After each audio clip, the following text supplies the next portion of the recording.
karshen munafiki jin kunya. Wai daman duk amanar da na baka zaka iya cin amana ta?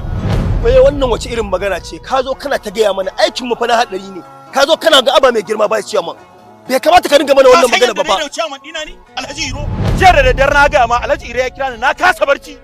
Idan har ka san ba za ka yi mana wannan aikin ba, wallahi za mu canza ka. Ta yaya za a duba gaba ɗaya cikin gari ana magana wancan magana da muke da kuma anan babu wanda ya san gaibu kuma babu wanda ake mar wahayi. Ko tsotsu baya wajen nan kuma ba wanda yake recording. Sai da nace ka sutale yaranka kar wanda ya zo mun da waya wajen nan. Aikin siyasan ba mu san dangar aji.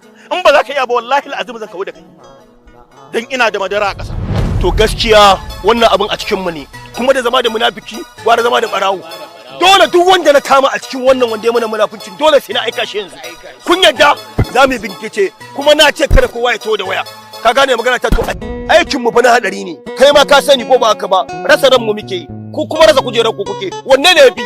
Ai bai kamata ka dinga gaya mana wannan magana. A to ba na aran hankalinka idan haka ne wannan sulhun ka zo da shi ko to wallahi al'azim rai bai fare ba ina da irin kumbudu ba kai kadai kai aikin nan ba.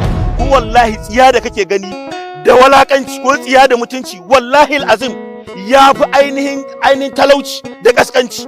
Idan za ka bi ni mi aikin nan mu gama da wannan kujerar lafiya amma Alhaji Iro ba abin da nake so ya bata mai rai a rayuwa. Don haka ni ba shi chairman insha Allah zan kai goro in kai mari duk yadda za a sai mun samu cin nasara akan wannan aiki. Don haka ina baka dama ka tutare waɗannan mutanen ban yadda da waɗannan ba dan da zama da munafiki gwanda zama da barawo. Ƙarshen munafiki jin kunya ya kamata ka duba. Ni in ba kau da ni ba zan kau da kai amma ina gaya ma sulhu shine ka bari mai binciken a cikin wayannan maganu.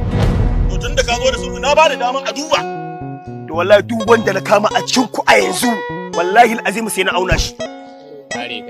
Kun yadda ko ku yadda ba kuma daman na ce kada wanda ya zo da waya yanzu zan yi binciken waya a cikin ku. Yanzu ba ina da kai amma gano mu munafikin ka isa. Kai ku gaya mana gaskiya a cikin ku. Duk wanda na same shi da mulefin nan wallahi sai na burma mai wukan nan. Na gaya muku ku gaya mana a cikin ku. Kai ne a cikin ku? Waye a cikin ku to ku gaya mun kawai magana daya. A'a. Wannan me yake gani a ƙasa? Kai me ce wannan kuma? Kaga kuma cewa ne kada wanda ya zo da waya a ciki.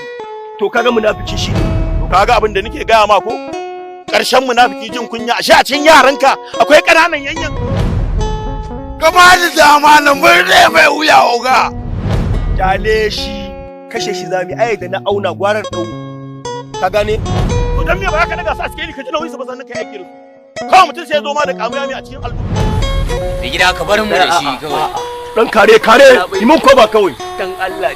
Yi mun ko ba kai mun ko ba kawai. Na bane ba wallahi. Na biki ne.